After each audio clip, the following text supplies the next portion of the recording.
ልልሽ የኔ ሸጋ አብሮ አደግ ወዳጀና ብል ይከፋል ባልሽ የኔ ቆንጆ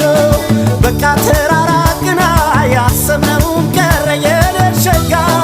ምኞቱ ጥናችን አይ መይለዚህ ነበረ የኔ ቆንጆ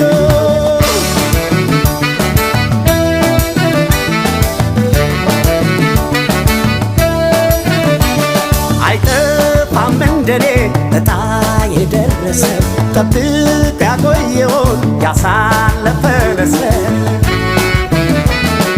ደሞ ሆዴን ያቃጥል እንጂ ያንቺ ነገር ያጣ